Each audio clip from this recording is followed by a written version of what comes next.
Assalamualaikum warahmatullahi wabarakatuh. Salam sejahtera untuk kita semua. Perkenalkan, nama saya Aziz Marwoto, nomor mahasiswa 182100099. Berikut ini saya sampaikan video yang berisikan tentang materi perekonomian Indonesia, yaitu guna memenuhi tugas ujian tengah semester ganjil tahun 2021-2022 yang diampu oleh Bapak dosen Dr. Andes Yanuar Saksono MM.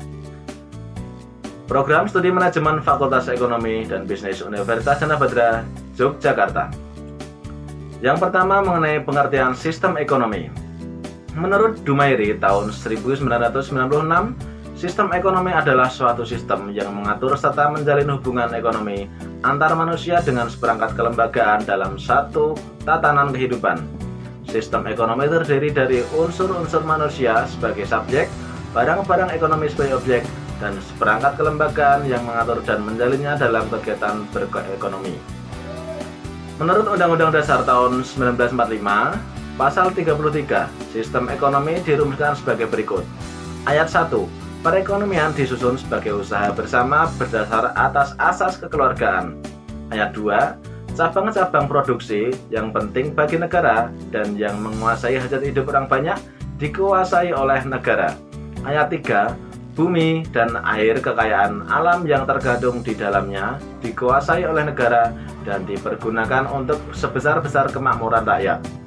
Namun pada UUD 1945, setelah diamandemen ditambah ayat 4 yang secara eksplisit merumuskan sistem ekonomi Indonesia, yaitu perekonomian nasional diselenggarakan berdasar atas demokrasi ekonomi dengan prinsip kebersamaan, efisiensi, berkeadilan, berkelanjutan, berwawasan lingkungan, kemandirian, serta dengan menjaga keseimbangan, kemajuan, dan kesatuan ekonomi nasional.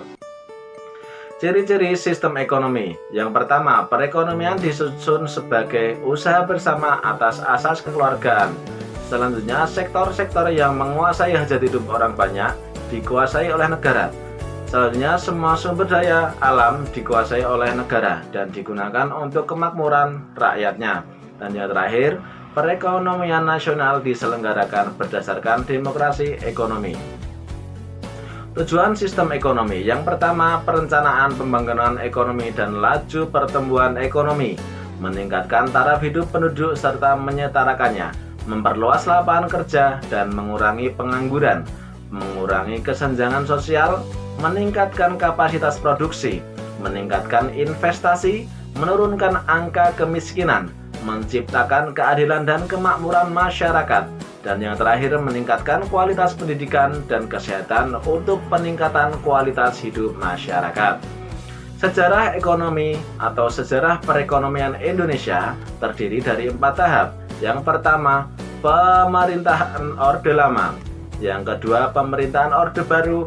Yang ketiga, pemerintahan transisi. Dan yang terakhir, pemerintahan reformasi. Pemerintahan Orde Lama yaitu masa pasca kemerdekaan tahun 1945 sampai 1950, terdiri dari masa demokrasi liberal dan demokrasi terpimpin. Yang pertama, masa pasca kemerdekaan tahun 1945 sampai dengan 1950. Keadaan ekonomi keuangan pada masa awal kemerdekaan amat buruk karena inflasi yang disebabkan oleh beredarnya lebih dari satu mata uang secara tidak terkendali. Pada Oktober 1946, pemerintahan Republik Indonesia mengeluarkan ORI atau Uang Republik Indonesia sebagai pengganti uang Jepang. Namun adanya blokade ekonomi oleh Belanda dengan menutup pintu perdagangan luar negeri mengakibatkan kekosongan kas negara. Selanjutnya, masa demokrasi liberal. Ciri utama pada masa demokrasi liberal adalah sering bergantinya kabinet yang disebabkan jumlah partai yang cukup banyak, tetapi tidak ada satupun partai yang memiliki mayoritas mutlak dan membuat perekonomian diserahkan sepenuhnya pada pasar. Padahal, pengusaha pribumi belum mampu bersaing dengan pengusaha non-pribumi, sehingga memperburuk kondisi perekonomian Indonesia. Usaha-usaha yang dilakukan untuk mengatasinya. Yang pertama, pemotongan nilai mata uang. Yang kedua, menumbuhkan wira swasta pribumi. Yang ketiga, pembatalan sepihak atas hasil-hasil KMP, dan yang terakhir pembubaran Uni Indonesia Belanda. Selanjutnya masa demokrasi terpimpin. Demokrasi terpimpin terjadi setelah muncul dekret presiden, yaitu tanggal 5 Juli 1959. Mulai saat itulah Indonesia menjalankan sistem demokrasi terpimpin. Akibat dari sistem ini berdampak pada perubahan struktur ekonomi Indonesia yang akhirnya berjalan melalui sistem etatisme, di mana segalanya diatur pemerintahan. Akibatnya yaitu devaluasi atau penurunan nilai mata uang dan mengurangi jumlah uang yang beredar di masyarakat. Yang kedua, kegagalan dalam berbagai tindakan moneter.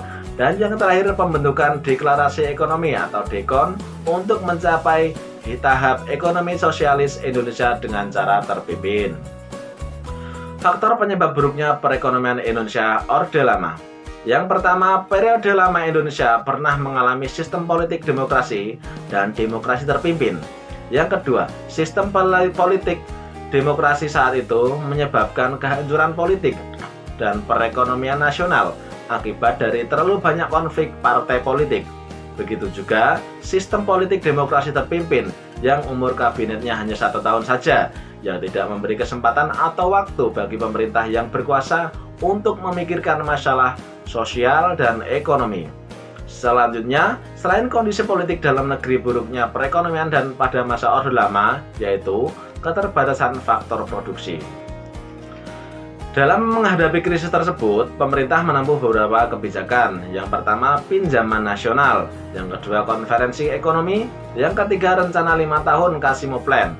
Yang keempat, keikutsertaan swasta dalam pengembangan ekonomi nasional, mengaktifkan dan mengajak partisipasi swasta dalam upaya menegakkan ekonomi pada awal kemerdekaan. Yang selanjutnya, sistem ekonomi gerakan Benteng atau Benteng Group. Dan yang keenam, sistem ekonomi Alibaba. Selanjutnya yaitu pemerintahan Orde Baru.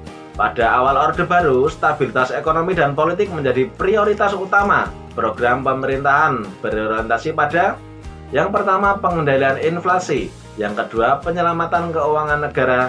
Yang ketiga, pengamanan kebutuhan pokok rakyat. Pada masa ini, Indonesia menerapkan sistem ekonomi campuran dalam kerangka sistem ekonomi demokrasi Pancasila. Keberhasilannya pada tahun 1984 antara lain Indonesia berhasil menjadi swasembada beras. Yang kedua, penurunan angka kemiskinan. Yang ketiga, perbaikan indikator kesejahteraan rakyat, menggalakkan preventive check untuk menekan jumlah kelahiran lewat KB. Meskipun berhasil meningkatkan pertumbuhan ekonomi, tapi secara fundamental pembangunan nasional sangat rapuh. Akibatnya, ketika terjadi krisis yang merupakan imbas dari ekonomi global, Indonesia merasakan dampak yang paling buruk seperti harga-harga meningkat secara drastis, nilai tukar rupiah melemah dengan cepat, menimbulkan berbagai kekacauan di segala bidang terutama ekonomi. Selanjutnya pemerintahan transisi, yaitu terjadi pada Presiden Baharudin Yusuf Habibie, dikenal sebagai rezim transisi. Salah satu tantangan sekaligus capaiannya adalah pemulihan kondisi ekonomi dari posisi pertumbuhan minus 13,13% pada tahun 98 menjadi 0,79% pada tahun 99. Habibie menerbitkan berbagai kebijakan keuangan dan moneter dan membawa perekonomian Indonesia ke masa kebangkitan kurs.